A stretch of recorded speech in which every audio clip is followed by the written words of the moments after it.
clearly his views were not those of the BBC. Only Granny's. What was it he said? Only one person Granny knows. with too much credit. That's it. And no sense. Rowetta, Ida, who's actually been on the X Factor.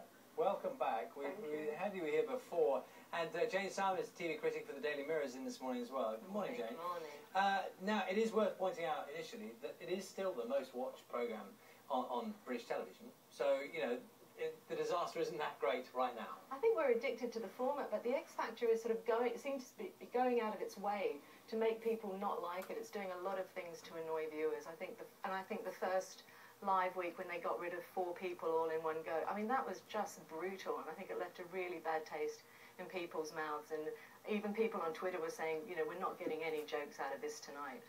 They're trying to revamp it though, aren't they, a bit? I mean, Simon's not here this time, we've got Gary Barlow, which, from the reviews I've read, he's going down particularly well. I think he's great, but is it enough? Yeah, I think they have done everything they can. I think they've listened to the public a lot. There's no sympathy vote. There's not a lot of sad stories I can't stand. The novelty acts are still there, but she got rid of herself, Goldie. But I do think they're thinking of the public and they're trying their best. I think they like that shock value, something that Simon is a little bit twisted like that and he likes to shock us. But it can backfire, but think of the contestants, because you must vote for these contestants. It is their lives at the moment. And I watched Marcus, who's my friend, crying last week, devastated that he might go home.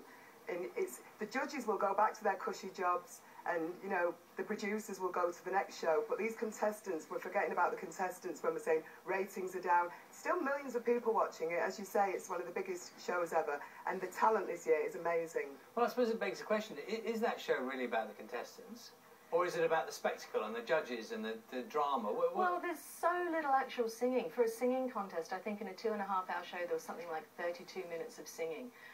So, you know, even during the audition stage, you know, you got more footage of the judges actually walking out of their cars into the building than you actually saw the singers, and that's what people want to see. And I think there's a lot of it is as you say, about the spectacle and about the drama and about people going home.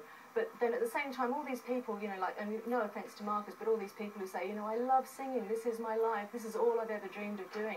That's great. You know, just because you don't win the X Factor doesn't mean you have to stop singing. Nobody's stopping you from singing if that's what you really want to do. If what you mean is, I want to be rich and famous and make pop videos and hang out with Beyonce and Jay-Z, that's a completely different thing.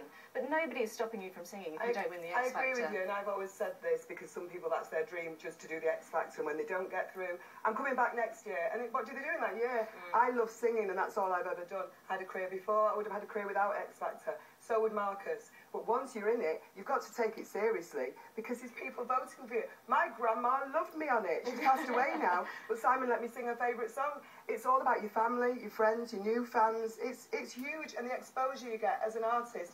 I do know that people don't like it a lot, but what would we be arguing about? It'd just be a boring talent competition. Let's talk about the judges, because they have changed. Are they going down as well? Now, Rowetta, I know you clashed initially with Louis. He said it was dreadful, but then he took it back. He took it back, but what do you think of him? Because he's the main consistency at the moment. Is it right that he stayed? I think ideally Simon with the new judges would be perfect, because I would love Simon back. Louis, when he chose Goldie, the lap dancer, instead of Sammy, the great singer, he lost a lot of respect from me and from a lot of the public. All of a sudden it became a joke, and he's doing it with Johnny Robinson. There's no need. Kitty is really, she does a massive performance and was very good last week. But Johnny Robinson is giving him the darkness this week. He's just giving him rubbish songs. Jane, he's not singing. No, I'm nodding. I think, you know, I think it's awful.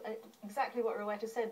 It was Louis that devalued the whole thing when he put through Goldie. I mean, you cannot respect somebody who does that.